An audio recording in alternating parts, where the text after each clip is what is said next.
Hello there, and welcome to Dreamy Minds. Some nights, the mind feels like a crowded train station.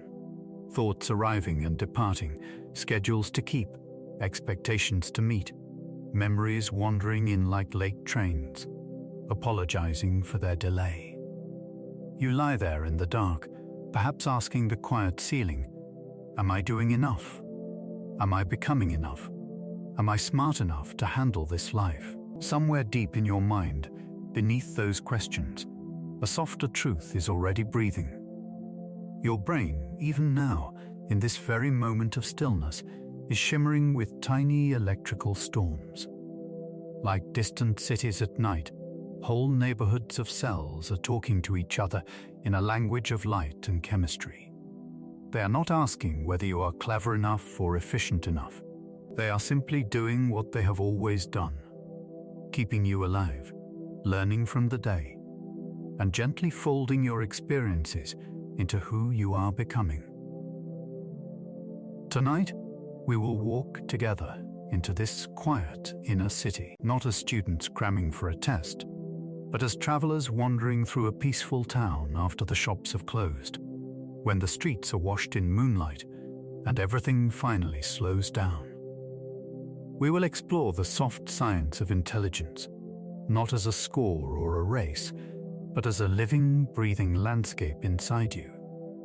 We'll listen to the way your brain continues to learn, even when you forget to try. We'll visit the hidden rooms of your many kinds of smart, the emotional wisdom that hums beneath your thoughts, and the strange, gentle work that sleep does for your mind. As you drift, you might notice it's normal to feel tired, to feel behind, to wonder if you're enough. But like the stars waiting quietly behind the clouds, your intelligence does not disappear just because you can't see it. It keeps shining, patiently, in the dark. Let this be a story you don't have to remember in the morning, a slow river of words you can float upon, while the deeper parts of your mind continue their quiet, brilliant work, all while you rest. There is a moment, maybe you know it well, when the day is mostly over, and you find yourself staring at nothing in particular. Maybe it's the ceiling above your bed, bathed in a faint gray from the streetlights outside. Maybe it's a patch of wall, or the back of your own eyelids, a soft red darkness with tiny shifting patterns of light. On the surface, it feels like nothing is happening. You're not reading, not writing, not solving, not performing. Your thoughts might feel slow and hazy, like they're moving through syrup. You might even think, my brain is empty right now. I'm so tired. I can't think at all. But somewhere behind that quiet, behind your forehead, in the gentle curve of bone and blood and living tissue, a universe is still humming. A small, steady lamp is still glowing. You can imagine it, if you like, not a harsh fluorescent light, not a spotlight demanding attention, but a warm little flame, like the kind you might see in a window of a house on a snowy night. It doesn't blaze, it simply persists, soft, continuous, refusing to go completely dark. Even when you are doing nothing, your brain is not empty. It is never truly off.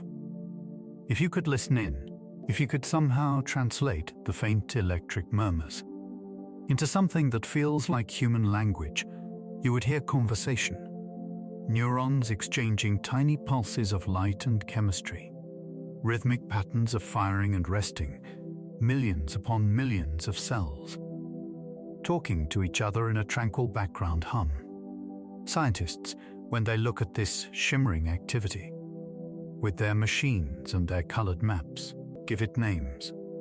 They talk about resting states, about networks that glow when the mind is wandering, about circuits of memory and self and time. But we don't need those names tonight. Tonight, we'll just call it your inner lamp, the part of you that keeps thinking, even when you're not trying to think, If you'd like, you can let your eyes soften now, or close them completely. You don't need to follow every word. You can let them drift in and out like waves. Because the beautiful thing is, your brain will keep working whether you pay attention or not. It doesn't need you to supervise. It has been doing this day and night since before you were born. Think of a quiet city very late at night. From far away, it may look asleep. Most windows are dark. Most streets are empty. The loudest noises of the day have faded. But if you look more closely, there are still pockets of light. A few cafes still glowing on the corner, a hospital with its steady fluorescent hum, a lone cyclist rolling home under orange street lamps, someone at a window, reading a book they cannot yet put down. Traffic lights still change from red to green, for cars that may never arrive. Refrigerators hum, a cat slips along a fence. Somewhere, a train passes through without stopping, its metal heart clattering softly against the tracks. Your brain is a little like that when you're not on, when you are not answering emails, or following instructions, or trying to remember the name of that one actor in that one film you can almost see. The city does not shut down. Instead, it moves into a different mode, quieter, less visible, but no less alive. In these resting moments, a special pattern of activity brightens, like certain neighborhoods of that city glowing under the moon. Regions that help you remember your past, regions that imagine your future, areas that keep track of who you are in the story. They begin to talk to each other more. As you stare at the ceiling, or feel the rise and fall of your breath in the dark, your mind may seem blank. But beneath that stillness, memories are being revisited in tiny flashes. Today's events are being sorted, labeled, filed away. Old experiences, sometimes from years ago, are pulled from their shelves and held gently up to today's light, to see if they still fit, if they still mean what they once did. You might not notice this. You might only feel a vagueness, a drifting from one half-thought to another. But the lamp notices. Your inner lamp watches and weaves, and asks quiet questions. How does what happened today fit with what has happened before? What should we keep? What can we let go? What do we need to be ready for next time? Something like this happens? This weaving, this stitching together of experience and expectation is part of what intelligence really is. Not a score on a page, not a perfect answer on the first try, but the slow, ongoing work of making sense of your life, even when you're not aware of it. Think about those times when you've struggled with a problem, trying so hard to solve it, your mind tight with effort. You go in circles. You push and push, but the solution refuses to appear. Then you step away. You take a walk. You stand under the shower. You lie down for the night, telling yourself you'll try again tomorrow. And then, either slowly, like a dawn, or suddenly like a small flame catching, the answer arrives, as if from nowhere. But it didn't come from nowhere. It came from the lamp, from this background work your brain keeps doing while your attention is elsewhere. As you sit on the bus staring out the window, as you wash dishes, as you wait in line and scroll mindlessly, as you drift towards sleep, your mind is quietly rearranging the pieces. It is trying out possibilities, running little mental simulations, rehearsing future conversations, playing out different endings. You don't see most of this, you only feel the result, a sudden sense of oh. Of course, as if someone slipped the answer onto your desk when you weren't looking. It's so easy, in a world that praises constant output, to believe that only the visible work counts. The emails sent, the tasks crossed off, the ideas spoken out loud. You might have absorbed the idea that being intelligent means being on, all the time, quick, sharp, ready with a clever reply. And when that isn't possible, on days when your thoughts are slow, when your tongue feels heavy, when you struggle to focus on even simple things, you might quietly wonder, what's wrong with me? Have I lost something? Am I becoming less smart, less capable, less myself? But intelligence is not a constant performance. It is not the speed of your reply, or the number of things you accomplish before the day is done. It is closer to a fire than a light switch. Fire can blaze high and bright, throwing sparks, cracking with energy, and then, in quieter times, it can sink into glowing coals, hidden under ash, radiating a low, steady warmth. From across the room, you might think it has gone out. But if you come closer, if you gently brush aside the grey surface, you will see the red-orange glow, the quiet proof that the fire still lives.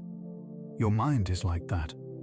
On some days, your thoughts are quick and clear. Ideas spark easily. You can juggle many things at once. On other days, your mental fire seems dimmer. Words take longer to arrive. Your attention frays around the edges. Everything feels heavier. It's normal to have both kinds of days. Your brain is not designed to blaze at maximum brightness forever. Sometimes the coals pull inward, the flame lowers itself deliberately to protect the deeper structure. This is not failure, it is maintenance. When you are tired, anxious, overwhelmed, or ill, your brain is quietly rerouting its energy. It may divert power from the surfaces, from concentration, complex reasoning, quick recall, toward deeper tasks, monitoring your body, soothing your stress systems, repairing tiny bits of wear and tear in your cells and connections. This can feel, from the inside, like I can't think. You might berate yourself for it, judge yourself harshly. But somewhere deep in the mind, the lamp has simply swung its beam to another part of the room. It has turned inward, to repair, to process, to rest. Think of it like a theater between plays. The curtain is down. The audience has gone home. From the seats, it looks like nothing is happening, but behind the curtain, a quiet flurry continues. Sets are being taken down and rebuilt. Lights are being repositioned. Costumes are being mended. Lines are being rehearsed in soft voices. These invisible hours are essential for the next performance to go well. Your mind has its own backstage during those foggy, low-energy days, when focusing feels impossible, when you can't quite grasp the ideas you know you used to handle more easily. Your inner crew is moving things around, sorting through old scripts, deciding what still fits the story and what can finally be left behind. Intelligence lives here too, in the backstage repair, in the quiet recalibration, in the decision to dim the house lights, so the deeper work can be done. Some of the most important mental work happens not in the spotlight of conscious effort, but in the soft, half-lit spaces, when you think you're doing nothing, when you replay a conversation in your head while brushing your teeth, wondering if you were too sharp, too quiet, too much, or not enough. Your brain is learning.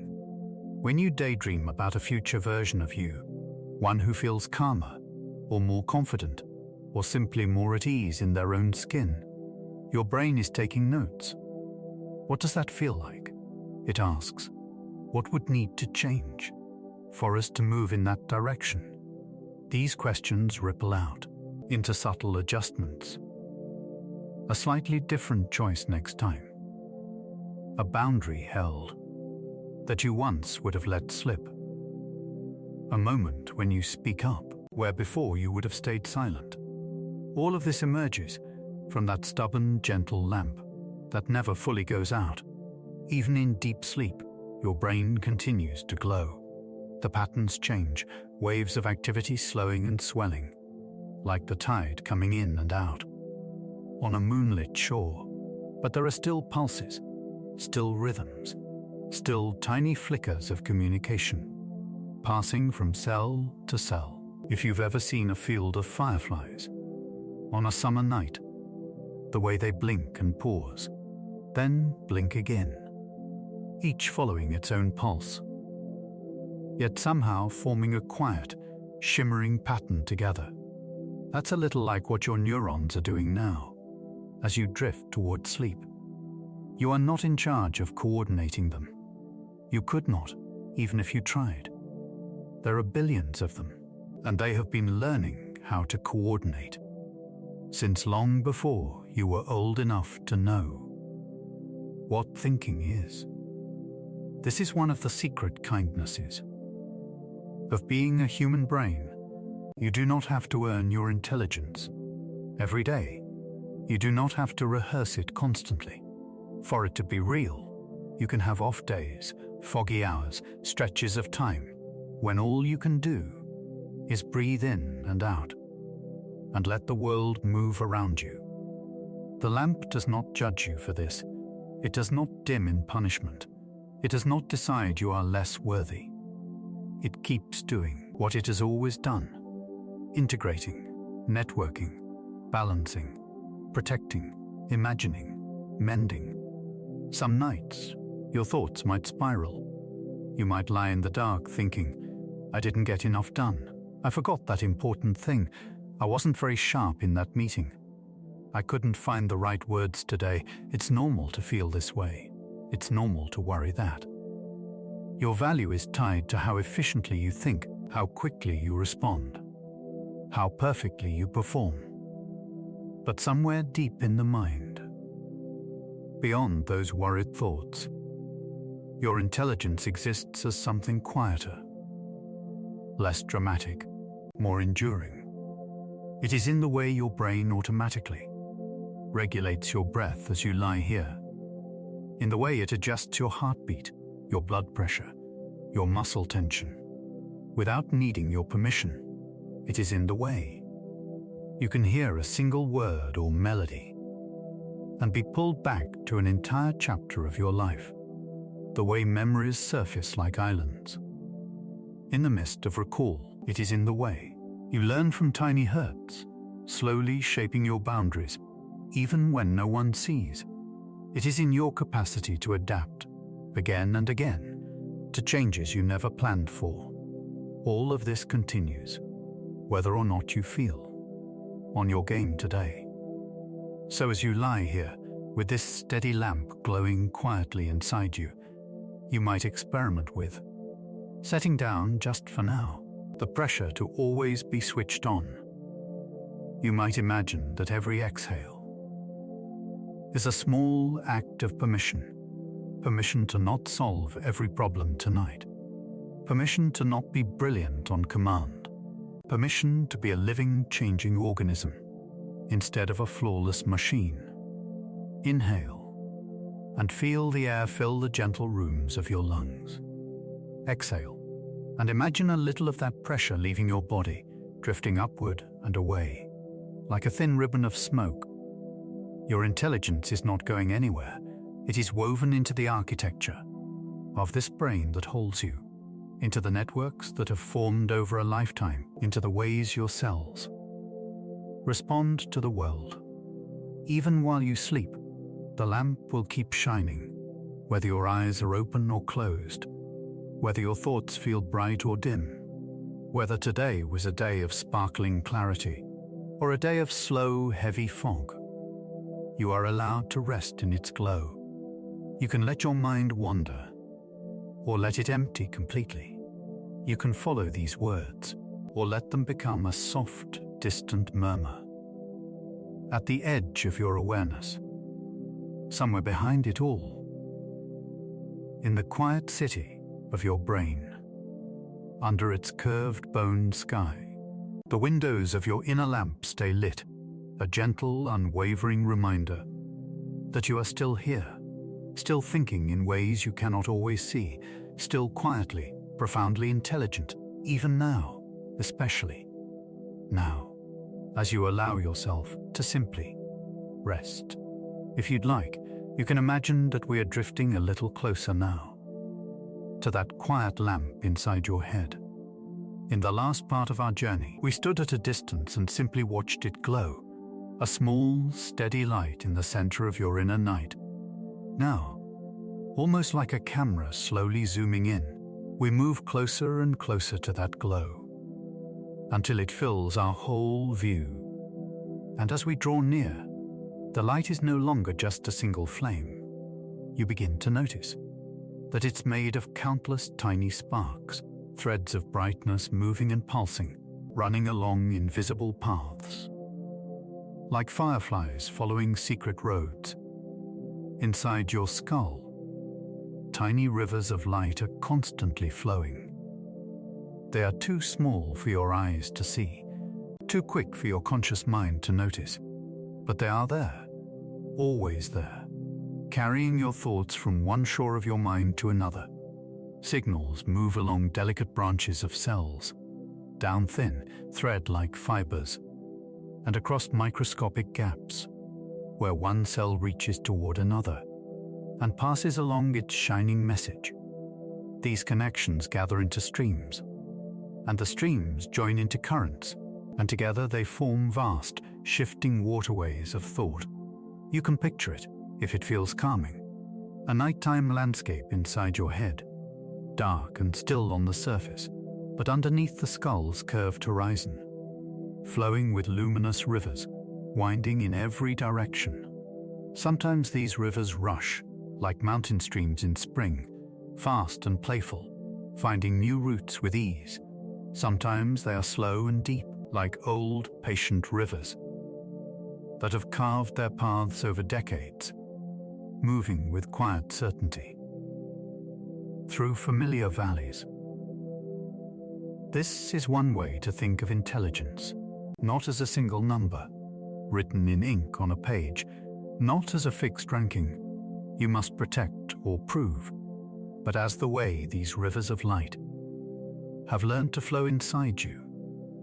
Every time you learn something new, every time you practice a skill, every time you reflect on a conversation, before sleep pulls you under, tiny changes ripple through these waterways. Not loud explosions, no firework, no huge dramatic flashes, just subtle adjustments, gentle shifts, like water discovering a slightly smoother way around a stone. Imagine rain falling on a hillside. At first the water doesn't know exactly where it wants to go. It beads up, merges with other drops, slides this way and that, searching for the downward slope. The first few times, it's messy. Little streams start and stop, split apart and rejoin. But as the rain continues, day after day, week after week, the water begins to favor certain routes. Thin channels form. They deepen. They link up with others. Over time, what began as scattered trickles becomes a recognizable stream, then a creek, then a river, carved into the landscape itself. Your brain does something similar. With every new thought, every new skill, every new pattern you gently repeat. The first time you try something, the water is searching, nervous, uncertain, hesitant. Maybe you remember the first time you tried to learn a new language, or play a new instrument, or navigate a new city. Everything felt unfamiliar. You had to think so hard, just to say a sentence, or play a simple melody, or find your way from here to there. It might have felt clumsy, like your mind was stepping on its own feet. Inside your head, this clumsiness was simply those first droplets, looking for their path. Your neurons reaching out, testing connections, sending faint sparks of light down roads that had never fully existed before. And then, you tried again. You repeated the phrase. You played the melody. Yet another time, you walked the same street. On a different day, each repetition was more rain, On the same hillside, the water began to search less and follow more. Those tiny shimmering signals started favoring certain routes. Connections that fired together began to strengthen one another, like paths being trodden more firmly. Under repeated footsteps, over weeks, months, years, what once felt like a wild, confusing landscape gradually organized itself into flowing rivers of light. This is why now you can do things without even having to think about them. You can read these words with a kind of effortless understanding that would have been impossible when you were just learning letters. You can tie your shoes, or ride a bicycle, or understand the tone of someone's voice without stopping to calculate. Each step involved whole networks of cells have grown familiar with one another. They pass information smoothly, like neighbors who have shared 1,000 quiet hellos. Scientists might call this long-term strengthening of certain connections, a deepening of pathways, but you might simply call it getting used to something, or getting the hang of it, or it finally clicked. The rivers found their way. Intelligence, in this sense, is the pattern of these paths, the ways your thoughts can travel, the number of routes available, from one idea to another, the flexibility with which you can reroute around a blockage, or explore a brand new valley. Some rivers in your mind are quick and fluid. They carry the kind of thinking that lets you improvise, solve new problems, see connections between things that don't seem related at first glance. This is the stream that helps you figure out a new technology, a new set of rules, a new way of approaching an old pain. Other rivers are slow and deep. They carry knowledge you've gathered over years, everything you've studied, practiced, lived through, and absorbed. They are like old waterways, lined with memory, rich with silt from every season. They move at their own pace, but they hold so much. Sometimes people call these two tendencies by names: fluid intelligence, crystallized intelligence. But tonight, you don't need the labels. It's enough to feel them as different currents inside you. It's normal to feel at times that the quick stream has thinned. On certain days, the words you want stay just out of reach, like fish flashing beneath the surface. A name slips your mind. You open a cabinet and momentarily forget what you came for. You might sigh and think, "I'm losing it. My mind just isn't what it used to be." But often, this is not a sign that the rivers have dried up. It's more like a temporary low tide, or a rockfall that forces the water to find another way around. Stress can do this. Fatigue can do this. Anxious self-watching, that tight, critical gaze you sometimes turn inward, can do this too. When your body is flooded with stress signals, your brain narrows its focus to immediate concerns: survive, manage, cope, react. The bright, playful streams that like to wander, to imagine, to explore, may grow quieter for a while. It doesn't mean they're gone. It only means your internal weather has shifted for the moment. At the same time, there are other currents that often grow stronger with age and with lived experience. Your pattern sense, your ability to read between the lines, your quiet intuition about what might happen next, or how a situation might unfold. These are like underground rivers. You don't always see them on the surface as clear step-by-step thoughts.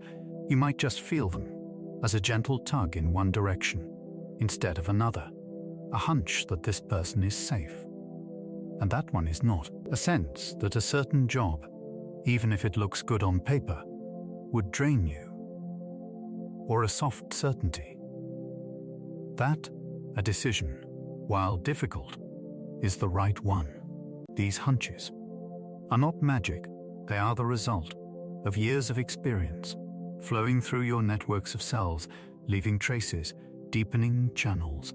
Your brain has noticed patterns even when you were not explicitly paying attention. It has learned that certain combinations of signals tend to lead to certain outcomes.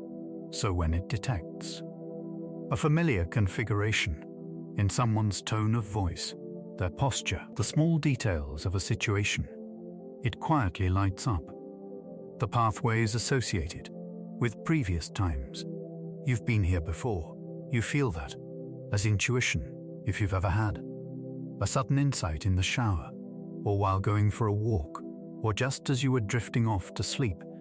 You've experienced these hidden rivers at work. Hours or days earlier, you might have wrestled with some dilemma, torn between choices, stuck in circular reasoning. Eventually, exhausted, you set it aside, telling yourself you'd come back to it later. And then, when you least expected it, a clear answer arose, like a small boat appearing around the bend of the river. This is what can happen when the waters are allowed to run at their own pace under a quieter sky. Some of the most beautiful acts of intelligence in your brain happen when you're not forcing them, when you're not pushing the water to rush in one direction, when you rest or daydream or simply move your body through a gentle, repetitive task, folding laundry, wiping down a counter, walking a familiar path. You create space for the rivers to find their own best routes. You may not see all the little tributaries joining and separating, the tiny decisions each neuron makes when it chooses to fire in harmony with another. You may not feel the subtle strengthening of a pathway that will later become a new skill, a new understanding. But it's happening anyway, like a river reshaping its banks. Grain by grain, your brain is always adjusting, always tuning itself to the life you're living. It can be soothing to think back over the course of your own life and notice how your thinking has changed. There may have been a time when your mind was faster, full of sharp edges, quick answers, rapid leaps. And maybe now your mind feels slower, but deeper, less interested in winning arguments, more interested in understanding what lies beneath them, less dazzled by speed, more drawn to meaning. Like rivers, our thoughts are not meant to be rigid. They meander, they take detours, they split, and sometimes reunite downstream. A river that never changed its course would eventually stagnate. It is the slight shifts, the small overflows in heavy rain, the gentle erosion of one bank, and the building up of another that keep it alive. Your mind, too, is meant to respond to what it encounters. Grief will change your rivers. So will love. So will trauma and healing. Loss and new beginnings. Lonely nights and small joys. Certain pathways may grow quieter because you no longer need them. Others may strengthen because life has asked you to use them again and again. You might have noticed this in the way you now handle situations that once overwhelmed you. Maybe years ago, a certain type of conflict would have tied your thoughts in knots. Now, while it might still be uncomfortable, you find words more easily. You see options you didn't see before. Your rivers have learned something. Or perhaps you find yourself less patient now with things that once seemed fine, because your brain has traced the pattern from tolerating them to feeling drained. It has drawn the map enough times to know that a different route would be kinder to you. All of these quiet shifts are forms of intelligence. They are not measured in exams or performance reviews, but they live in the way your inner rivers bend more wisely over time. Even now, as you lie in the dark or in the soft half-light of your room, these networks are alive. Thoughts drift like little boats, carried by the currents. Some bump gently into each other, some pass silently by. You don't have to track them all. You don't have to control the direction of every stream. If you like, you can imagine yourself in a small, steady boat on one of these inner rivers now. The night is calm. The sky above is velvet dark, sprinkled with stars. The water carries you forward without effort. You don't need to row. You don't need to steer. The river already knows where it is going. On the banks, you can see old memories like trees, their branches holding moments from your past, childhood rooms, faces of people you have loved, streets you once walked. So often you could have done it with your eyes closed. Further along, you pass newer landscapes, things you learned recently, skills you are still practicing, fresh impressions that haven't yet found their full meaning. The boat continues on, carried by the same water that connects all these places. This is your mind, not static, not frozen in one shape, but a living system of flowing connections. As you drift, you might notice how generous this system is with you, even when you doubt yourself, even when you call yourself names. For forgetting or fumbling, the rivers do not stop running. They do not hold grudges or keep score. They simply keep carrying signals, moment by moment, night after night, doing their best with whatever the weather of your body and life has given them. And when you sleep, really sleep, deep and long enough, something tender happens to these waterways. The brain takes time to clear out debris, to wash away some of the leftover byproducts of all that thinking.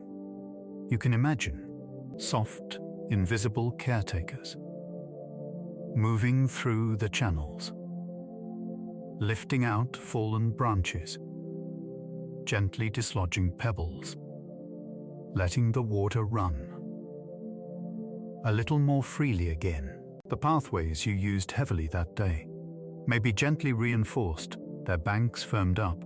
Those you no longer need may start to soften around the edges, making room for new routes. All of this happens under the quiet sky of sleep, while you are off, wandering through dreams, or resting in blank, peaceful dark. You do not need to direct these rivers tonight. You do not need to prove their value or test their strength. They are already doing what they were made to do. So if you feel tired, if your thinking feels slow, if words are difficult to find, you can let that be okay. You are not a broken machine. You are a landscape in motion. Some days, the rivers run high and clear. Some days, the waters are muddied, or low, or tangled, with fallen branches of stress. But always, beneath whatever surface you feel, the deeper currents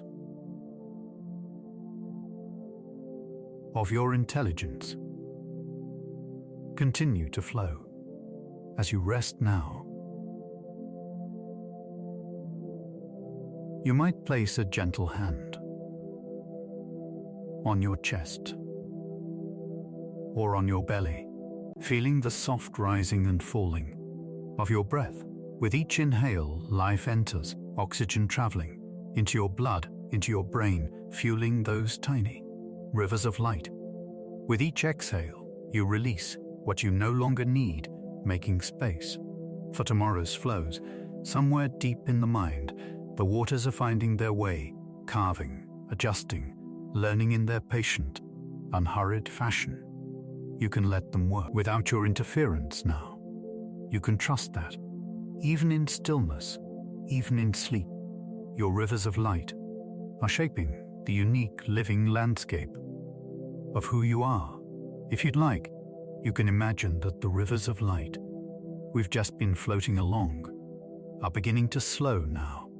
The water widens, it becomes calmer, almost like a still canal at the edge of a town. And there, ahead of us, as the current eases, we see a shoreline appear, a soft, glowing house. in the middle of your inner night. This is the house of your mind. Not a single room with a single test on a single desk, not a tiny office where one weary worker tries to do everything alone, but a whole home with many rooms, many lamps, many kinds of knowing. Tonight, we are only visiting. We are gentle guests, moving in slow motion, barefoot on quiet floors. There is no rush here, no one is keeping score. No one is waiting with a clipboard to say how well you are using any of these rooms. This is your space, your architecture of mind. You might imagine yourself standing now in the main hallway. The air is soft and warm, with that faint comforting scent. Old houses sometimes have a mix of paper, wood, sunlight, and time. Along the hallway, doorways open out. To every side, each one glows. With its own quality of light, each one holds a different way you know the world. We'll walk slowly. You don't have to peek into every room. You can simply drift, letting your attention follow what feels gentle, what feels interesting, what feels like home. The first door you notice might be very familiar. It's the room where words live. You can picture shelves lined with books, pages fluttering softly. In an unfelt breeze, on one wall you might see sentences you've spoken, conversations you've had, stories you've heard and told and kept close. On another, you might see new words you've picked up, without realizing, a phrase from a song, a joke from a friend, a saying your family repeats.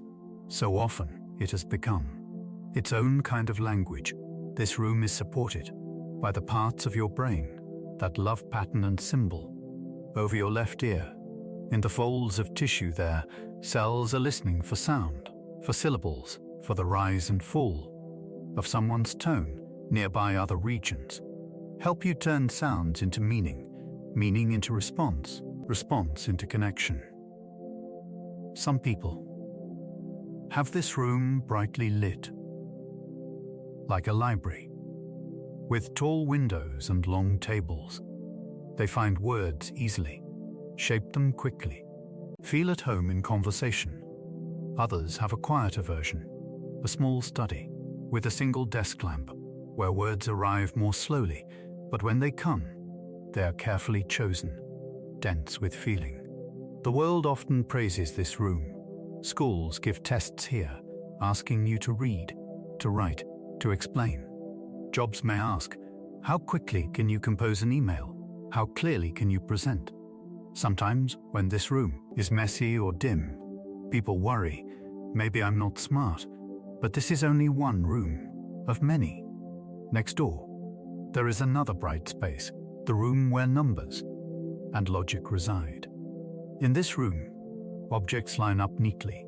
You might see equations written on chalkboards, or puzzles waiting on a table, or machines partly disassembled, their pieces sorted like thoughts taken apart, to see how they work somewhere in your parietal lobes.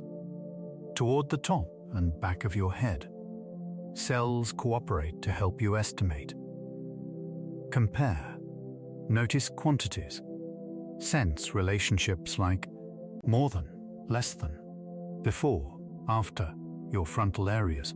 Join the conversation, holding plans in mind, testing possibilities. If this, then that. What happens if we move this here? For some, this room feels like a second home. Math makes sense. Logic feels like a comfortable language. For others, this room is more cluttered, less inviting, a place you visit reluctantly, wondering why the puzzles never seem to click. It's easy when these first two rooms are the ones that get most attention. In childhood, the rooms of words and numbers, to imagine that they define your entire house. But if you pause now and turn down the hallway, you'll see so much more. There's a doorway where the light is softer, almost like sunset. Inside is the room of images and spaces and maps. Here, your mind remembers the layout of places, the turn you take, to get back to your favorite cafe. The way furniture fits in a room, the position of stars you once learned to recognize. On the walls, you might see blueprints and drawings, photographs of places you've known, sketch diagrams of how things fit together in your brain. This kind of knowing depends on circuits that weave through the parietal and occipital lobes, areas that help you see, imagine, and navigate space. Some people can walk into an empty room and immediately picture where everything should go to feel balanced and safe. Some can glance at a map once and hold it in their mind like a folded city in their pocket. Some can imagine how pieces of a project will fit together before they've even touched them. This too is intelligence, the quiet kind that arranges the world so that others can move through it with ease. There's another room nearby where music lives. You can already hear it before you step inside. A faint melody, a remembered rhythm, tapping at the edge of awareness. In this room, songs line the shelves like books. Each one is connected to memories, a lullaby from childhood, a track that held your heartbreak, a tune that made you feel suddenly, inexplicably alive. Your auditory cortex, tucked along the sides of your brain, translates vibrations in the air into notes you recognize. Other regions feel the beat, anticipate the next chord, respond with tiny twitches in your muscles. The impulse to tap your foot, nod your head, hum along. Some people have this room ablaze. They can pick out harmonies, hear when a note is slightly off, remember melodies after a single listen. Others may not think of themselves as musical, yet still feel their mood shift. When a certain song plays, still find comfort in a simple repeating rhythm. Your heart rate, your breathing, your brainwaves themselves respond to rhythm. Slow, steady patterns can coax your system toward calm without needing to know why. You may have found yourself using music as medicine, a way to guide your nervous system from agitation back toward rest. This is a kind of genius too, to find again and again what soothes you. If you walk a little further, you'll come to a room that many people overlook, even though they live in it for most of their waking hours. It's the room of the body's knowing. Here, there are no books, no words, no numbers on the walls. Instead, you see movement, someone catching a falling cup without thinking, a hand threading a needle with practiced precision, feet adjusting balance on uneven ground without needing to look down. Your motor cortex, stretching across your head like a pair of headphones, sends signals to your limbs. Your cerebellum, nestled at the back of your brain, like a small, wise animal, fine-tunes every motion, smoothing, correcting, learning from each attempt. So the next one is better, if you've ever learned to ride a bicycle, to dance, to play a sport, to chop vegetables quickly and safely. You've spent many hours in this room. At first, it may have been awkward. Your arms and legs felt like strangers you were trying to direct through a complicated scene. But with practice, the body learns, movements become fluent, patterns of muscle and nerve become familiar paths, easier and easier to walk, even if you don't think of yourself as athletic. Your body is still deeply intelligent.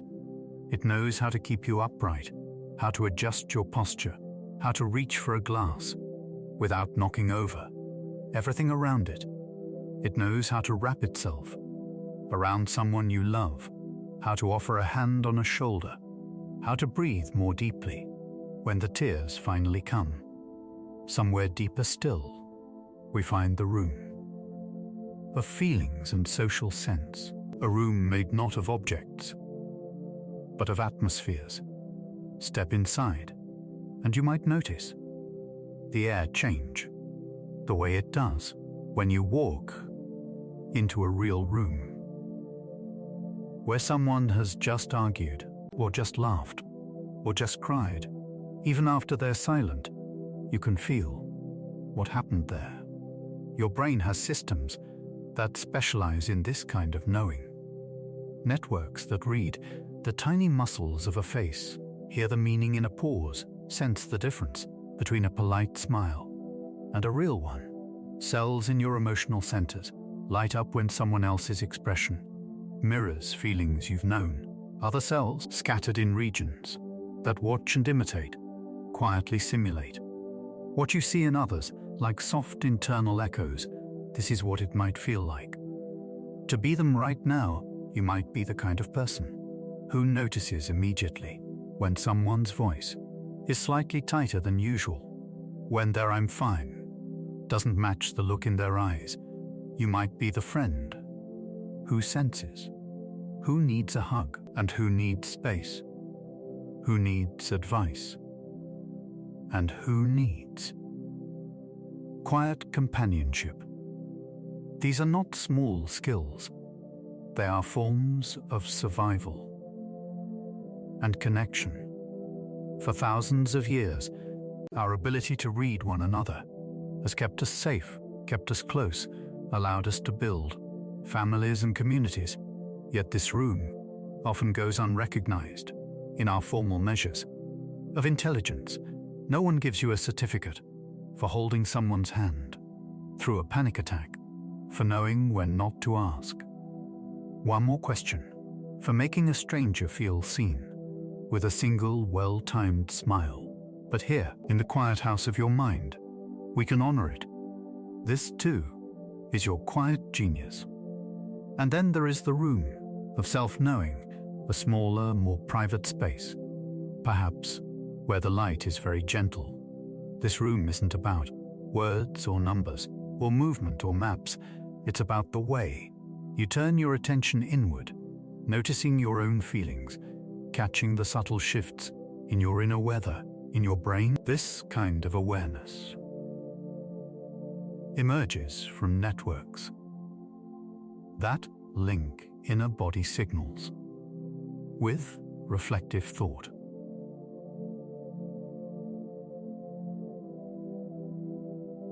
Circuits listening to your heartbeat, your breathing, the pressure in your gut, and then comparing these sensations to memories of other times you felt this way. When you pause and think, "I'm more tired than I realized," or "something about this situation doesn't feel right," or "I'm actually proud of myself for how I handled that," you are standing in this room.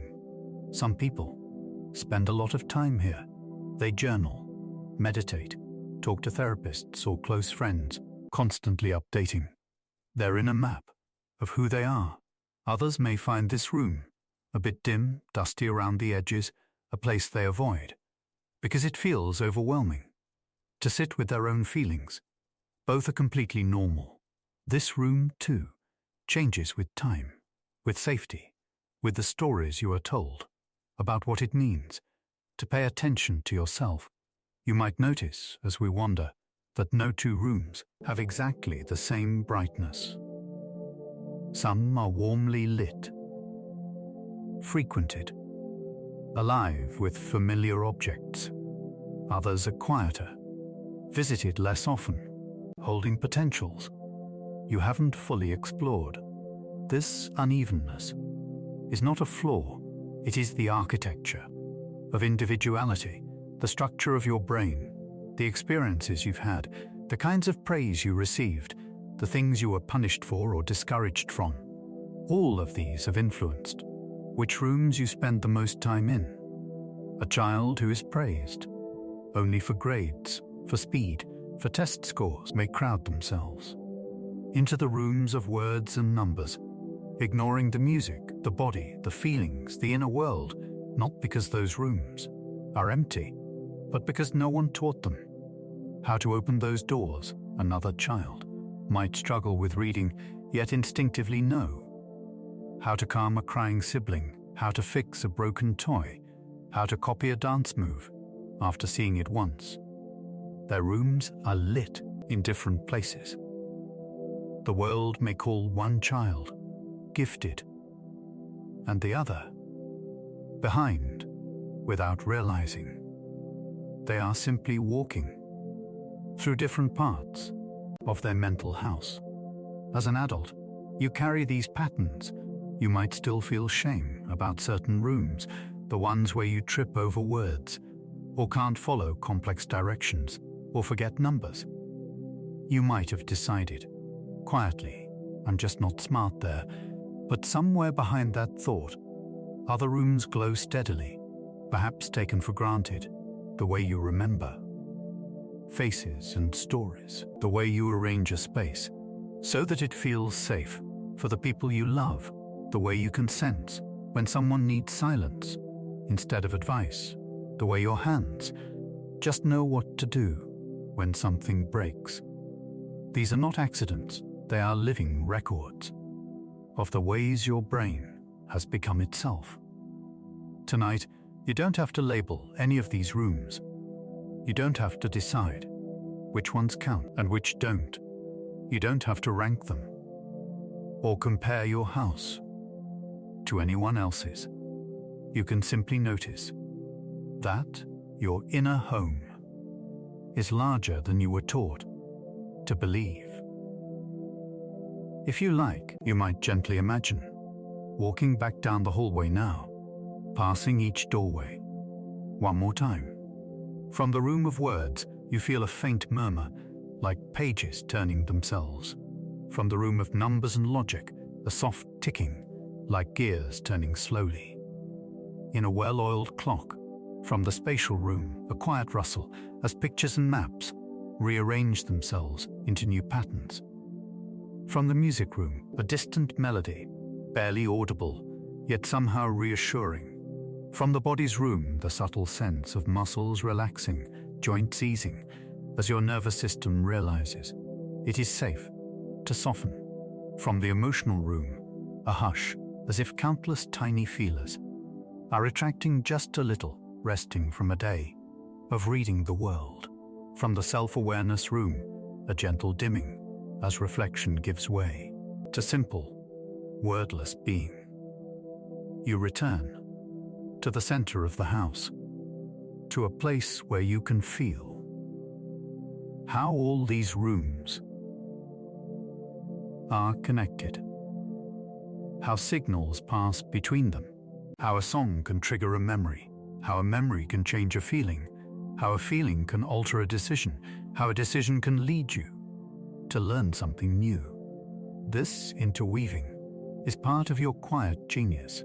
Intelligence is not just one bright bulb overhead.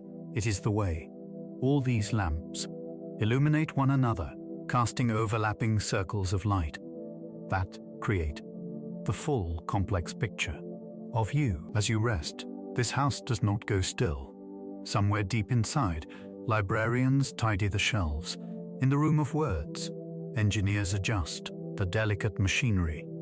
In the logic room, curators move pictures from one wall to another, testing new ways of seeing your memories. Musicians in the music room file away today's songs beside older, well-loved ones. Caretakers in the body room repair tiny strains in muscles, update the maps that tell you where you are in space.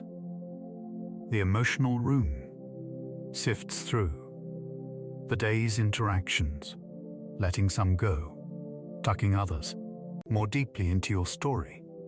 And in the room of self, tiny unseen scribes add a few lines to the ongoing diary of who you understand yourself to be. You don't have to manage this. You don't have to supervise. The house knows how to care for itself.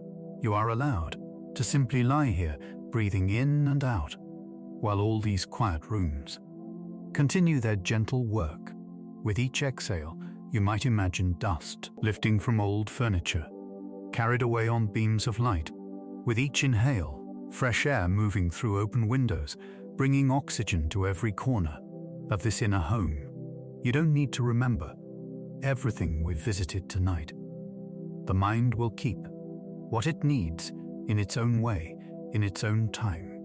For now, you can trust that your house of many rooms is real and alive, that your intelligence is woven through it, like wiring, like veins, like roots, that even the rooms you rarely enter still exist, waiting with patient, lamplit quiet. And as you drift toward sleep, the walls may soften, the edges may blur, rooms flowing into one another, like dreams. Your quiet genius does not need you to be awake, to keep being itself. It will be here in the morning, the same house, a little more furnished, a little better lit, a little more your own, for having rested through the night. If you'd like, you can imagine that we are still inside the quiet house of your mind. We've wandered its hallways, peeked into the rooms, where words live, where numbers align, where music hums, where your body remembers how to move. Now, for a moment, we stand very still in the center of that house and listen, not to thoughts, not to ideas, but to something softer, something older, like the faint sound of a heartbeat thudding gently in the walls. There is a special kind of intelligence that rarely appears on any test. It does not live in your report cards, your performance reviews, your grades or scores. It lives in the way your heart and nervous system quietly measure the world. Think about what happens when you walk into a room before you have time to form a single conscious thought. Something in you is already taking notes. Your eyes sweep the space, catching colors, posture, light.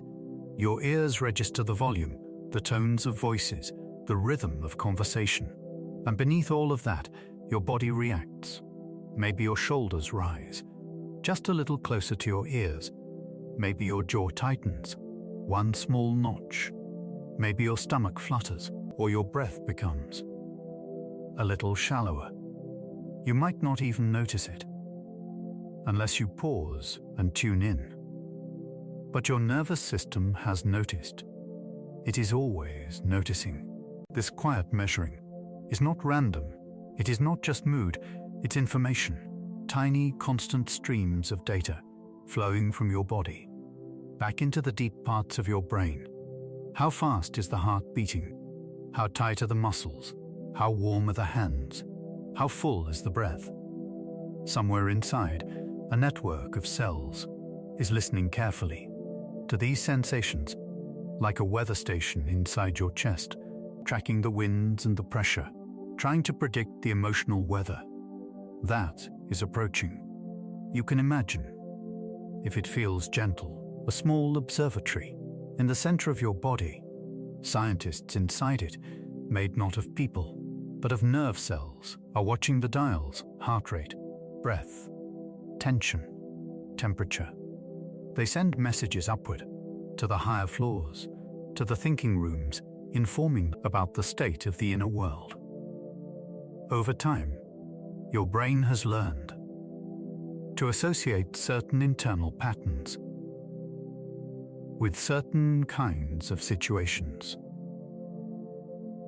The thudding heart, the cold hands, the tight chest, perhaps those once came with a harsh voice, a slammed door, a sudden rejection, the warmth in the belly, the loosening of the throat, the long, easy exhale. Perhaps these have often arrived in the presence of someone kind, under a blanket, or in a place where you felt you could finally be yourself. Your brain remembers. It is always, in its own way, learning what danger feels like, what safety feels like, what kindness does to your chest, what criticism does to your throat. So when you step into a new room or a new conversation and your body reacts, before your mind understands, this is not irrationality, it is history, whispering. All the past moments like this one leave faint traces in your networks, like footprints on a path, when something about the present matches those traces. Your emotional systems light up and say, softly or loudly, "We've been here before. Pay attention." This is why, in the presence of someone safe, you might feel a sudden calm settle over your body. Even if the day has been chaotic, your shoulders drop of their own accord, your breath deepens without you having to think about it. Somewhere deep inside, your systems of perception recognize familiar signals, a gentle tone, eyes that soften when they look at you, a posture that says, "I have time for you." Your nervous system remembers these signs of refuge. It adjusts accordingly, like a guarded animal, deciding, slowly, to lie down. The intelligence here is not in words, it is in the speed and subtlety with which your body updates its sense of safety. There are parts of your brain devoted almost entirely to reading faces, voices, gestures. A small patch behind your eyes specializes in recognizing faces, not just that they are faces, but whose face it is, how familiar, how important. Nearby, other regions listen for tone. Is that voice soothing, sarcastic, irritated, tired, afraid, deeper still? Almond-shaped clusters of cells watch for signals of threat or comfort, responding often before you can name what you're feeling.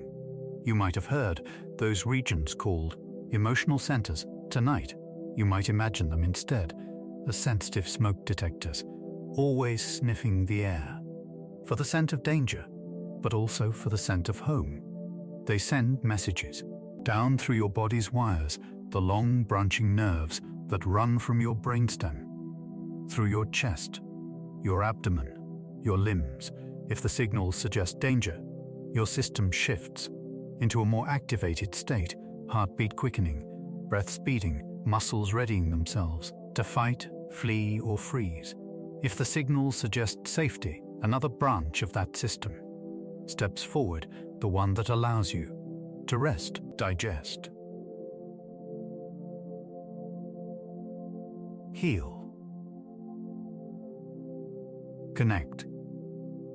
This is the part of your nervous system that helps you feel.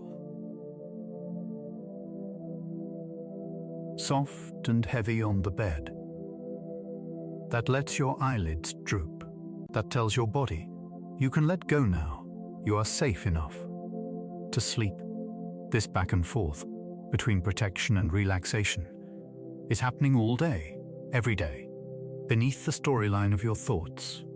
And that means your feelings, the waves of emotion that rise and fall, are not random storms. They are reports, weather bulletins from that inner observatory. Sometimes they are clear and calm, like a sunny forecast. Contentment, peace, a quiet sense of okayness. Sometimes they are storm warnings. Anxiety tightening your chest, anger heating your face, sadness weighing down your limbs. It's normal to feel like this makes you too emotional, especially in a world that often praises being unbothered, unshaken, always composed. You might have been told that your feelings make you less rational, less smart, less in control. But what if we considered, just for this quiet moment, another idea? What if your feelings are often the first information to arrive? Like soft music under a film, they start playing before the characters say a single word. They shape how you interpret what happens next. A rising, uneasy feeling might draw your attention to something off in someone's behavior. A warmth in your chest might highlight that this moment, though ordinary on the surface, sitting with a friend, sharing a meal, laughing over nothing, is actually precious. Feelings guide what you notice, what you care about, what you remember. Long before you can turn an experience into a neat sentence or a well-reasoned argument, your emotional systems have already catalogued it as safe, unsafe, interesting, boring, nourishing, depleting. This quiet catalogue shapes your choices. You avoid roads that feel wrong, even if you can't say exactly why. You're drawn back to certain people, certain places, certain songs, because something about them makes your nervous system breathe easier. It's not that feelings are always correct in their interpretations. Sometimes your inner smoke detectors are a bit too sensitive, alarmed by echoes of the past that don't quite match the present. Sometimes old wounds can make safe things seem dangerous, or keep you in situations that your body has grown used to, even though they hurt. But even then, the emotion itself is not foolish. It is pointing to something true. I have learned in my history to associate this pattern with pain that is useful information, even if the present moment requires a gentle update. Feelings are data, they are not commandments.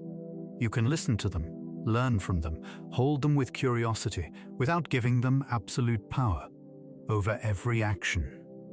In the same way, you might look at a weather forecast and pack an umbrella, even if you still choose to go outside. You can listen to your feelings and take them into account without letting them trap you entirely indoors. Some of your most subtle forms of emotional intelligence show up in how you respond to the feelings of others. Think of a time when you sensed that someone you love was not okay, even though they said they were.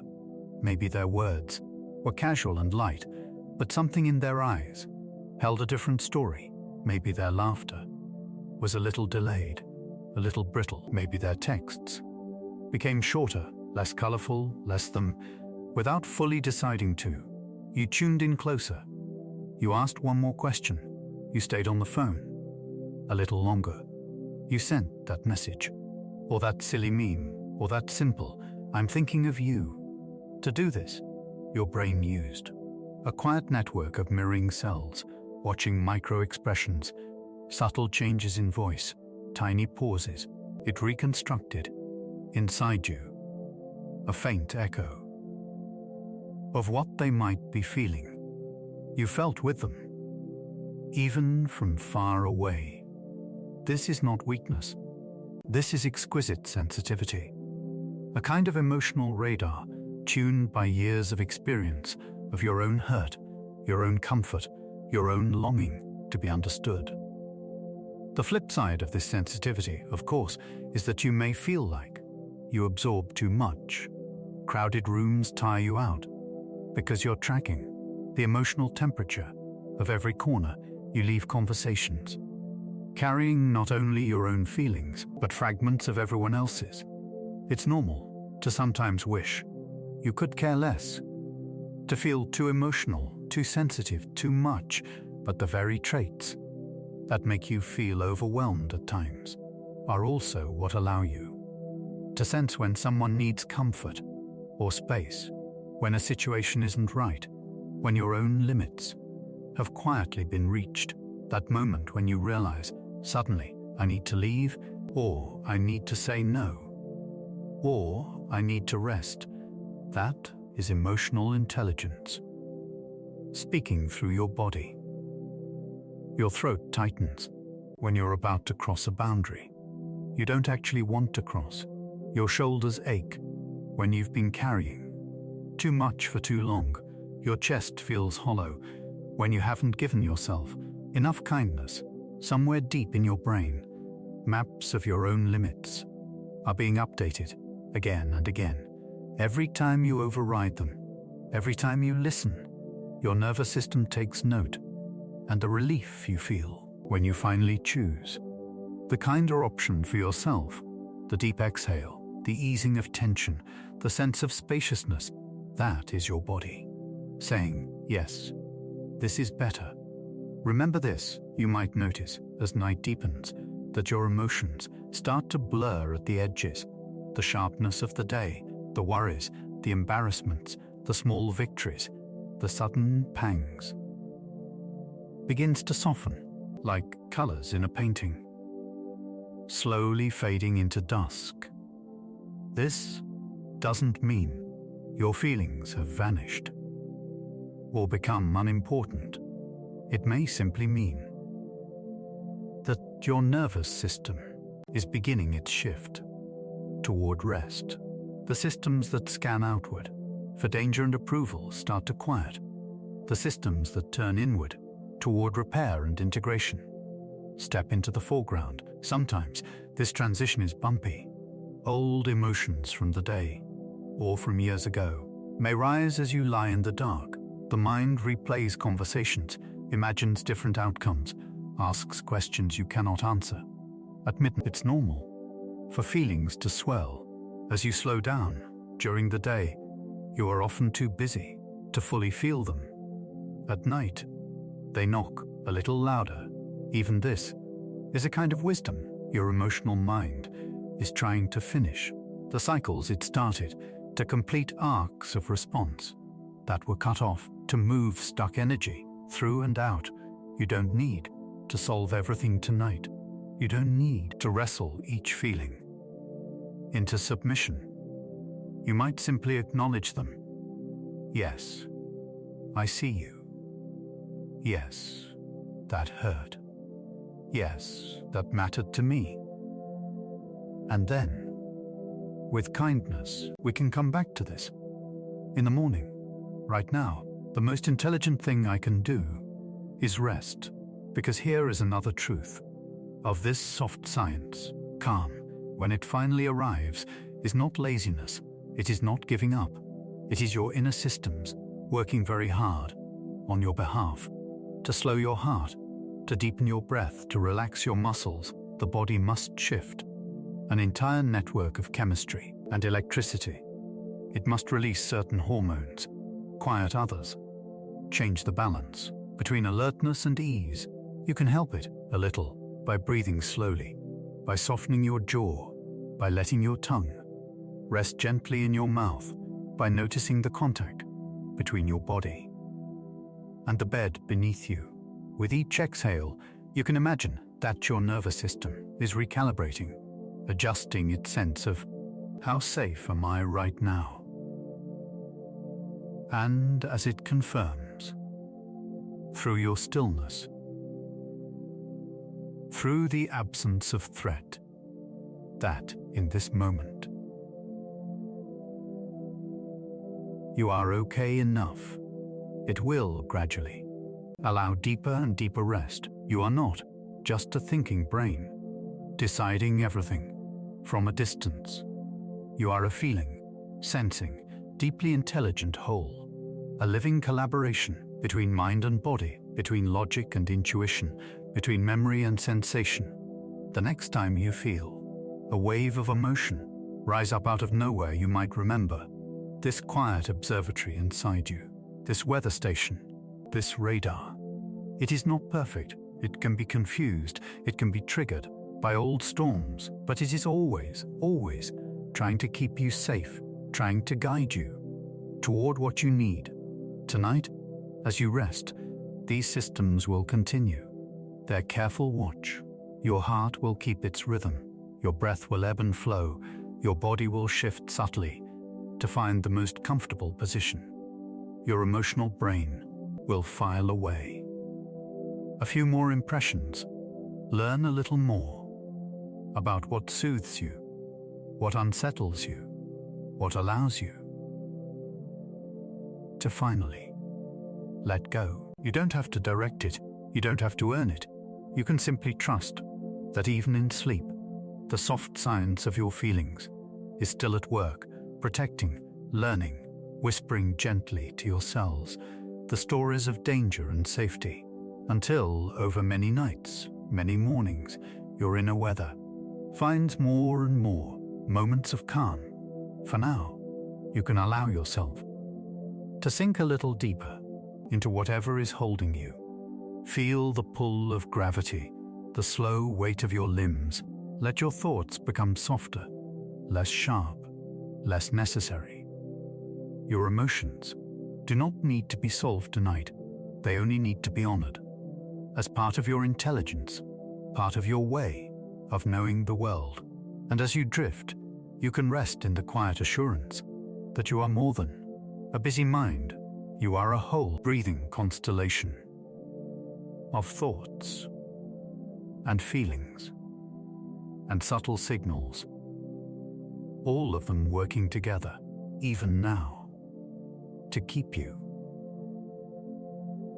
beautifully, intelligently alive. Somewhere inside you, the observatory of feelings grows quiet, the inner weather station that has been measuring the day, the gusts of stress, the soft breezes of joy, the sudden storms of worry, begins to dim its lights. Outside, in the world, night has spread its dark blanket. Inside, in your body, another kind of night is beginning to unfold. If you'd like, you can imagine that we're stepping now through a hidden door in that house of your mind, the one we've been slowly exploring, and out into a vast, gentle space. A garden. It's not a garden you could see on any scan, not a garden of petals and leaves, but a garden of connections. The paths here are not made of stone or packed earth. They're made of tiny meeting points between brain cells, synapses, millions upon millions of them, branching and looping like vines in every direction. In the bright hours of the day, this garden is busy. Signals rush down the twisting branches of your neurons, like birds darting from tree to tree. New buds of connection appear when you learn something, when you practice, when you feel deeply. The sunlight of experience falls everywhere at once, on important conversations, on passing advertisements, on stray comments in meetings, on the way someone smiled at you. In the grocery store, some of those moments sink deeply into the soil. Others land lightly, like dust on leaves. By the time evening comes, your inner garden is full, a little tangled, a little overgrown, brimming with today's traces. And then, finally, you lie down. Your eyes grow heavy, your breathing slows, and under the cover of darkness, a quiet gardener steps into the garden of your mind. This gardener is not a person, but a process, a set of rhythms and patterns woven into the deep fabric of your brain. Gently, without hurry, it begins to walk the pathways. Here, it finds a synapse, a tiny bridge between one neuron and another that was used many times today. Maybe when you practiced a new phrase in another language, or when you rehearsed a conversation you were nervous about. Those two cells have been pulsing in time again and again, learning each other's names. The gardener pauses. It examines the small glowing bridge between them, and with a kind of quiet approval, it strengthens it. Chemical changes flow along the branch. Receptors, little listening ears on the cell, become more sensitive. The connection grows just a bit sturdier, a little more likely to carry the message again tomorrow. It's like a path in a forest that people have walked many times. At first, it was only faint, a hint of flattened grass. But with each day's footsteps, it becomes clearer. The undergrowth moves aside. The way forward becomes easier to see. This is how your brain decides what to remember, what to keep close. Elsewhere in the gardener finds a different synapse, one that flared only once, in a fleeting moment of attention, a random number you glanced at and then forgot, an advertisement you didn't ask for, a piece of gossip that drifted through your ears and did not resonate with your heart. Those cells connected briefly, then fell silent. The gardener touches that bridge too, not harshly, not with anger, but with a gentle recognition. We don't need to keep this one quite so strong. And slowly, subtle adjustments begin. The connection thins, the path becomes less traveled. If it is needed again in the future, it can be rebuilt. But for now, the garden makes space. This is not a brutal pruning. It is a loving act of organization, like a caretaker in a real garden, trimming back only what blocks the light, removing only what chokes the flowers. Your sleeping brain is making room for what matters most. Long after you have closed your eyes on the day, your memories are being replayed in softer, slower echoes. Deep in your brain, there is a place that works a bit like a temporary basket, a holding area for experiences that are fresh and new. All day long, that basket has been collecting faces, facts, feelings, names, places, small revelations. When you fall asleep, the gardener turns its attention to this day's harvest. In the first waves of deep sleep, when your brain's electrical activity slows into long rolling patterns like the ocean breathing, snippets of your day are replayed not as full, detailed movies, but as short, important clips. A phrase you tried to remember, a movement you practiced, a moment when you learned something about yourself or someone else. These echoes are like seeds being carried from the temporary basket to deeper soil, from the hippocampus, your brain's short-term storehouse, out into the wider cortex, where memories settle for the long term. As they move, they may change shape a little. A sharp moment of embarrassment might soften into a simple lesson. Next time, I will do it differently. A piece of new knowledge may find its proper shelf. Among older memories, this fits with what I learned before. I understand it now. In a different way, this is how learning settles. This is how experience becomes understanding. If you've ever studied for something, late into the night, words blurring, thoughts muddled, only to wake up the next morning, finding the ideas clearer, as if they had organized themselves. While you were gone, you felt this gardener's touch. Scientists have quietly watched this process in sleeping animals and in people, listening in to the patterns of their neurons. They've seen that cells which fired together strongly during a task in the day often replay that same dance at night, just a bit slower, a bit quieter. It's as if the brain is whispering to itself, remember this. This was important. Let's keep this one and in another corner of the night, particularly in the phases when your eyes flicker beneath closed lids and your dreams grow more vivid. Something even stranger happens. The gardener doesn't just replay today's events as they were. It begins to weave them together with older threads. Faces from different times in your life might meet in the same dream. Places you've never actually been might appear, built out of fragments of places you have. Conversations unfold that never happened, yet somehow reveal something true. In these moments, your brain is not just filing, it is creating, exploring new combinations, new possibilities, testing out what if in the private theater of your sleeping mind. This is one reason why problems that felt impossible at midnight can feel lighter, more solvable by morning. You didn't stay up all night arguing with yourself, though you might have tried. At some point, you closed your eyes, and the gardener took over, moving quietly through the beds and paths, rearranging pieces of information into shapes you hadn't quite seen before. You've probably heard the phrase, sleep on it, behind that old advice. Is this deep truth? Sleep is not time stolen from your intelligence. It is one of its greatest allies. Skills improve after rest. Athletes who practice and then sleep often perform better the next day than those who practice more but rest less. Musicians find that a difficult passage, they repeat it again and again. In the afternoon, flows more smoothly. After a night's sleep, their fingers guided by pathways that strengthened quietly in the dark.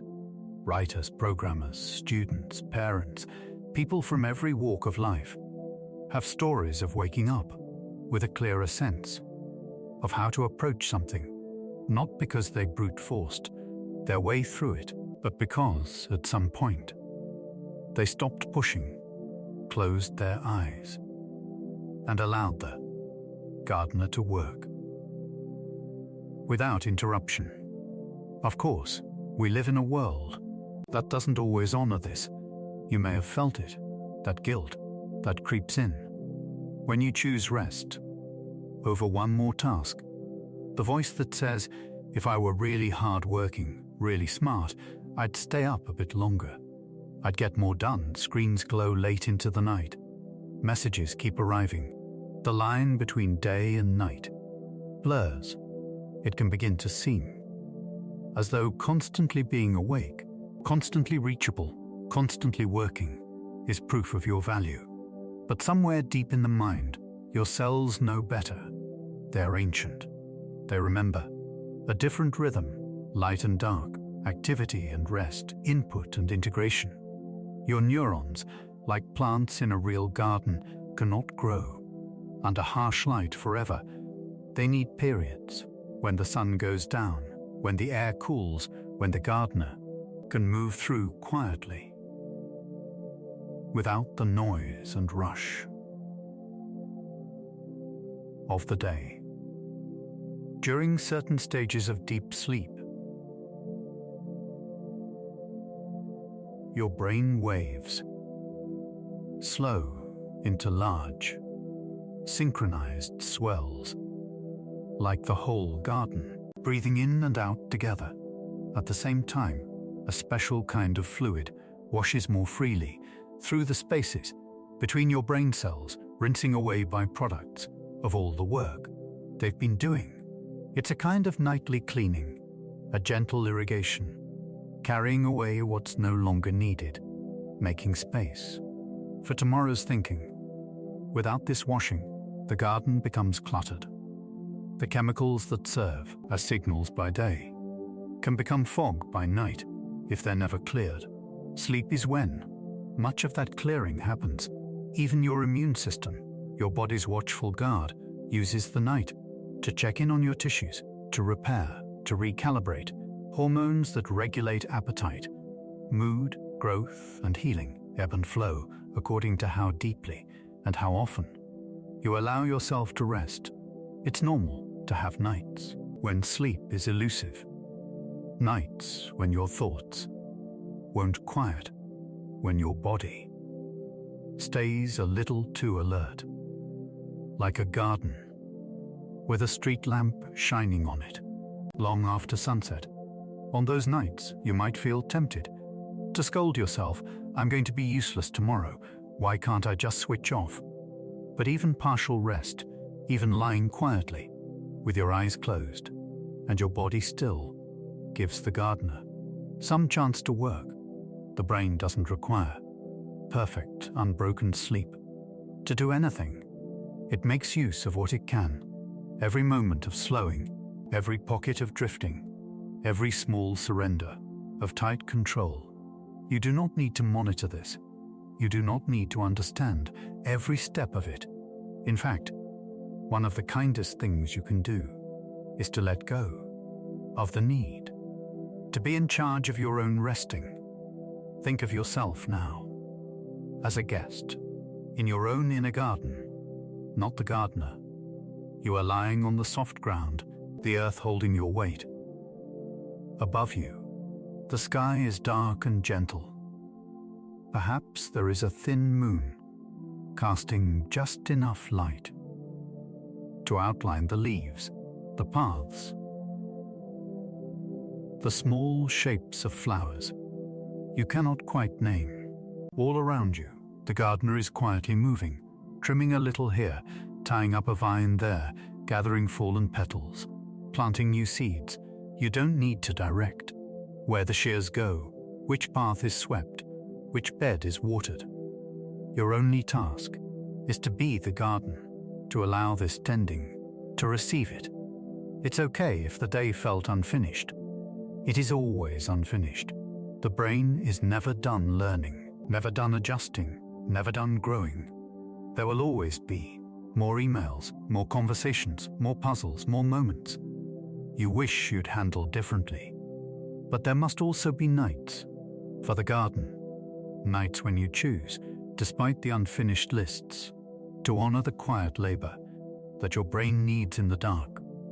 Nights like this one, if it helps, you can feel for a moment the simple reality of your body as it is right now, the way your head rests on the pillow, the way your spine settles into its curve, the slow, steady rhythm of your breathing in and out each breath. A small tide rolling over the shores of your muscles with each exhale you might imagine that you are releasing. A few of today's stray seeds, the ones that do not need to take root, the small worries, the random irritations, they drift away like dandelion fluff.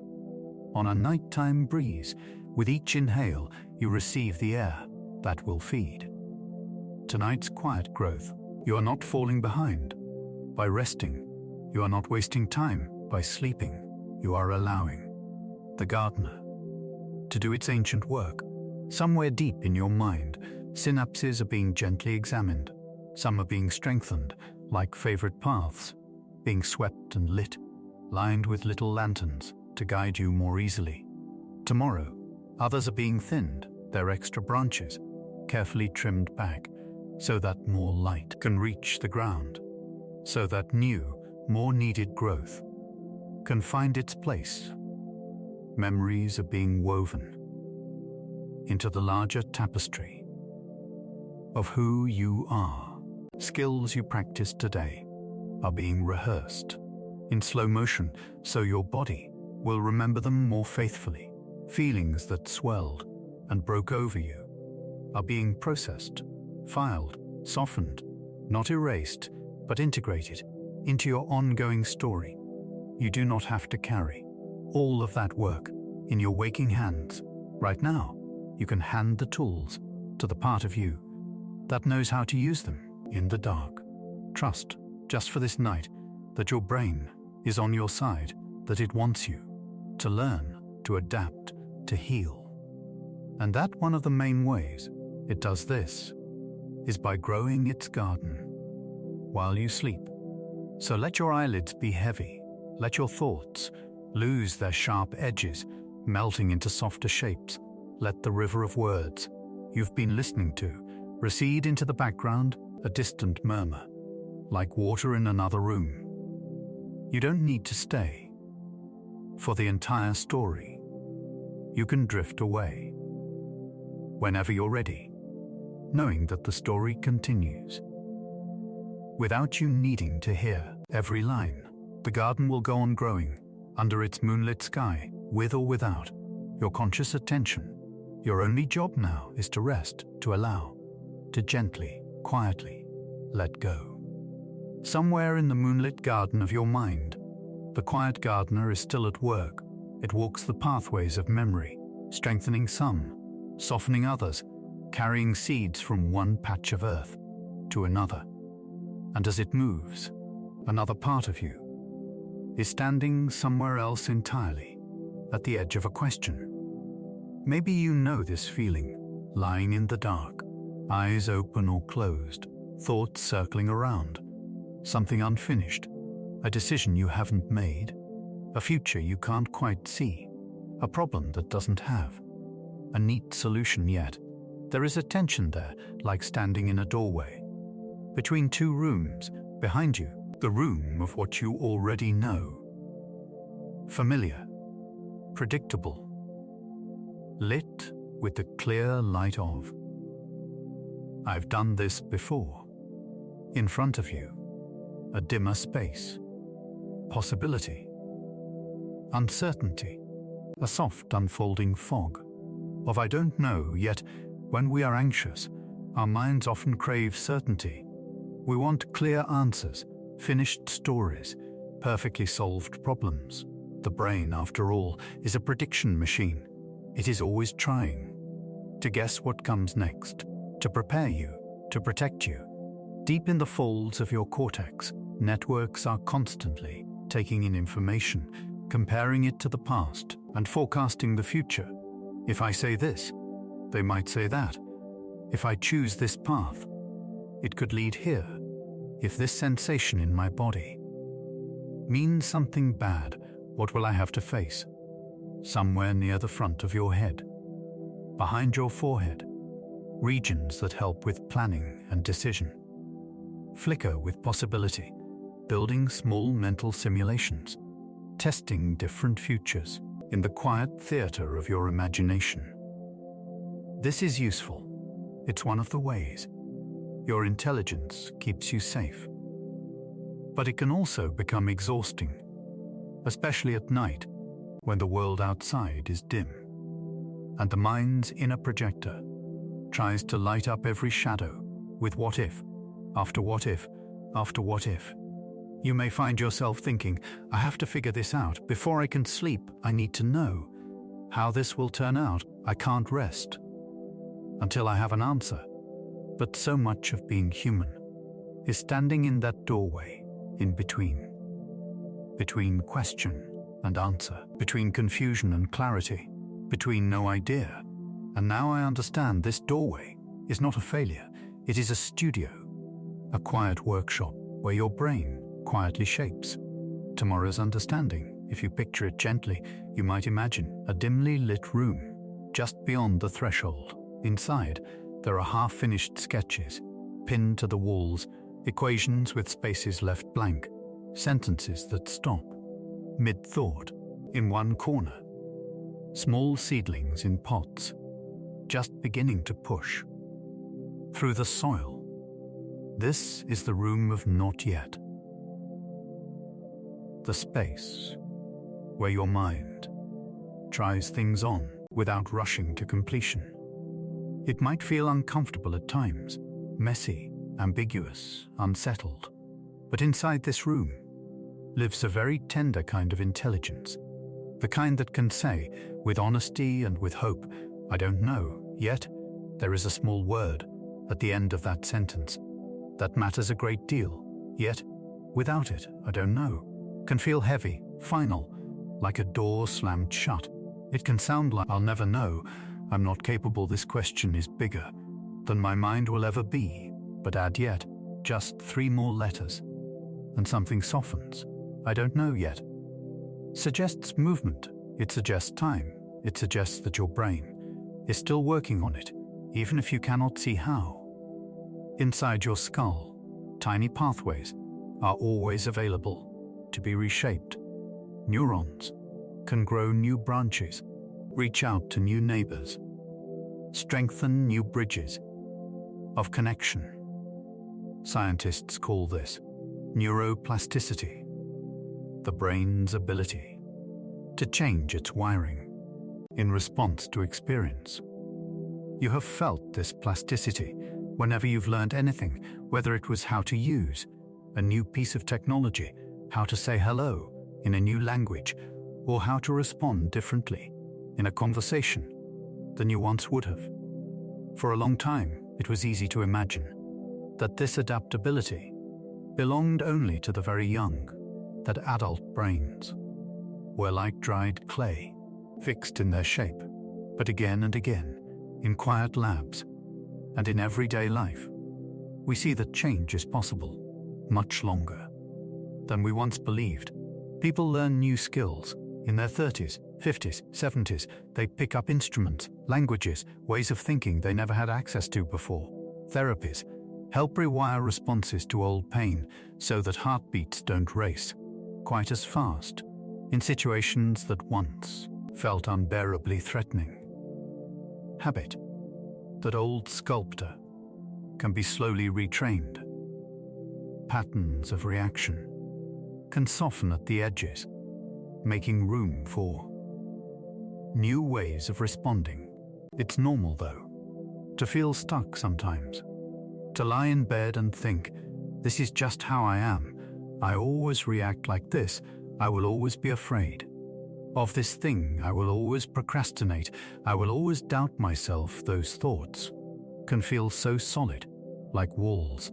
But somewhere deep in the mind, even when you feel stuck, new routes are always possible.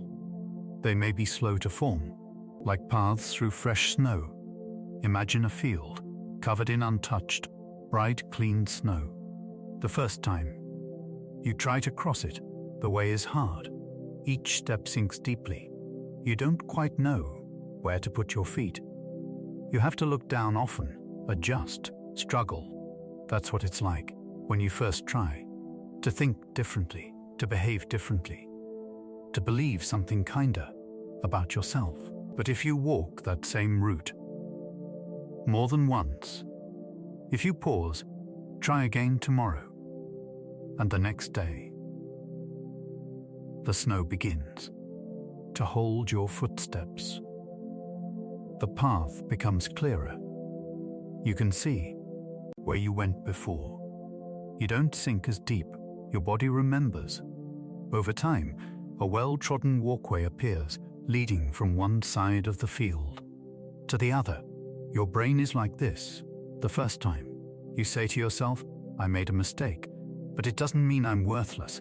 The words may feel awkward, unbelievable, hollow. The first time, you choose to pause instead of snapping back. In anger, it may feel forced. The first time, you allow yourself to say I don't know yet. Instead of pretending confidence, your heart may flutter with old fear, but each repetition lays another footprint in the snow. Slowly, pathways of mercy, patience, curiosity can begin to form alongside the old familiar tracks of self-criticism, avoidance, defensiveness, not by erasing your past, but by adding new possibilities to the map. Curiosity is one of the mind's most beautiful instincts. It is that small, persistent tug toward what you don't yet understand, a question that won't leave you alone, a topic you keep returning to, a feeling you want to explore rather than escape.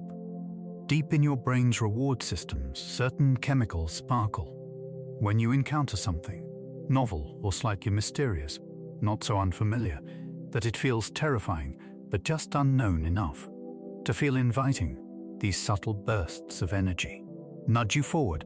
Lean in. Ask why. Ask how. Keep looking. Curiosity keeps certain circuits open. Instead of slamming the door with, I'm just bad at this, curiosity says, I wonder what would happen if I tried this another way. Instead of, I will always feel this anxious, curiosity whispers, I wonder if there's anything that makes this feeling shift even a little. It doesn't demand an immediate answer. It simply keeps the studio light on. Even tonight, as you listen, as you breathe, as you drift toward sleep, some of your unanswered questions are resting there on subtle workbenches inside your mind. You don't have to finish them. You don't have to solve them before the night is allowed to begin. There is also a quiet intelligence in letting go, in recognizing that not every problem must be solved before sleep. Not every question must be answered before you can rest your head on the pillow. Some questions are like seeds planted in the soil of your awareness. They do not sprout the moment you press them down. They lie there, hidden, absorbing water, softening slowly, preparing in ways you cannot see. If you were to dig them up every hour, to check their progress, they would never have a chance to grow. Your mind works this way too. There are insights that arrive only when you stop straining to see them, like the stars in the bright, colorful noise of daytime. You know they are there. You know, logically, that space is full of them. But the sun's glare makes them invisible only when the sky darkens. When the light of day softens and recedes, do the stars come into view. In the same way, some understandings require a kind of inner darkness, a release of constant mental brightness, a pause in the endless effort to shine light on everything, all at once. When you choose to rest, to say to yourself, I don't need to figure this out tonight. I am allowed to put this down for now. You are not abandoning the question, you are giving it a better chance to unfold. In the background, your brain continues its quiet rehearsal. Memories shuffle, feelings settle, new associations form. You may wake one morning with a slightly different angle on the same old problem, a softness where there was once only hardness, a tiny patch of ground that feels less impossible to stand on. Uncertainty, though uncomfortable, is often the very soil where your intelligence grows. Think of all the times you have crossed from I don't know to I understand now. There was a before, when it hadn't clicked. There was an after, when it had. In between was the fertile, mysterious time when your brain was building the bridge. Right now, with whatever is unresolved in your life, you are somewhere on that bridge, even if you feel motionless. The fact that the question matters to you, that you care enough to worry, to wonder, to wish, this is already a sign that your mind has opened a space for growth. There is beauty in not knowing yet, beauty in being someone who is still learning, still soft enough to be shaped, still willing to say, I don't understand this, but maybe with time I will. Tonight, you might allow yourself one small radical kindness to set down the heavy need to figure it all out. Before you are allowed to rest, you can imagine gathering your questions gently in your hands, the ones about your future, your relationships, your work, your past, your own heart. You don't need to throw them away. You don't need to erase them. Just for tonight, you might picture placing them on a shelf by the door of that studio, somewhere safe, somewhere you can return to later. You can whisper to them, if it helps, I haven't forgotten you. I just need to sleep. We will talk again in the morning, and then turn out the light. You are not less intelligent for not knowing. You are not less worthy for being in between. Your intelligence does not vanish in uncertainty. It often grows there, quietly, like a seed under the soil, waiting for the right season to rise, as you feel the mattress holding your weight, as you listen to the slow tide of your own breathing. You might notice how much of you is already allowed to not know. Your heart beats without you knowing the exact chemistry that makes it possible. Your lungs trade air with the world without you solving the equations of gas exchange. Your brain strengthens and trims connections without you directing a single molecule. Not knowing has always been part of how you survive. You can let it be part of how you rest. So if a thought returns, what if I never figure this out? You might meet it with gentle curiosity. Maybe I don't have to figure it out tonight if my brain can learn so many things over so many years. Maybe it can learn this too in its own time. Then invite your attention back to something simple. The feeling of your body, the sound of your breath, the way the fabric touches your skin. Let the doorway between questions and answers stand open without needing to close it.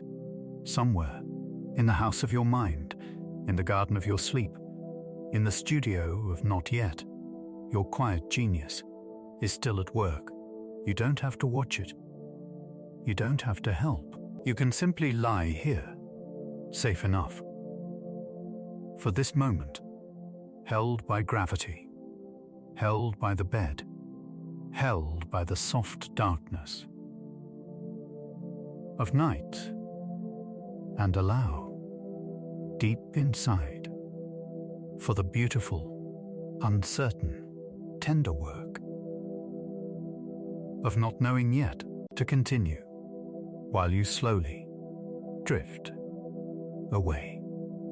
Somewhere inside you, far beneath the surface of your thoughts, a gentle orchestra is still playing. Neurons are exchanging faint sparks. Memories from today are settling like snowflakes on old landscapes. Feelings that once rushed through you like storms are now drifting into quieter weather. You do not have to manage any of this. Your only task now is to rest. We have wandered together through the softer side of intelligence, the lamp that never goes out, the rivers of light that reshape themselves, the many rooms of your quiet genius, the wisdom of feelings, the garden of sleep, and the beauty of not knowing yet. You don't need to hold on to any of it. The mind remembers what it needs, especially when you stop trying so hard to remember. It's normal, as night deepens, for old doubts to visit. Am I enough? Am I falling behind? Am I using my potential? These questions are just echoes in a very old hallway. They are not the truth of you. The truth is simpler and softer. Your brain has been working on your behalf since before you were born, learning, adapting, protecting, making sense in ways you will never fully see. Right now, as you lie here, you are not failing by resting. You are participating in one of the most intelligent things a human can do, allowing the brain to restore itself. So let your jaw unclench, let your shoulders sink a little deeper into whatever holds you. Feel the gentle tug of gravity, like an unseen hand guiding you down into the mattress, into the earth, into safety. The story of your intelligence does not end when your eyes close. In many ways, it is just beginning a new chapter, a quieter one, written in waves and whispers instead of words. You can let go now. Let the thoughts drift like leaves on a slow river. Let the breath be your only task. The mind will keep its quiet vigil, taking care of the rest as you drift into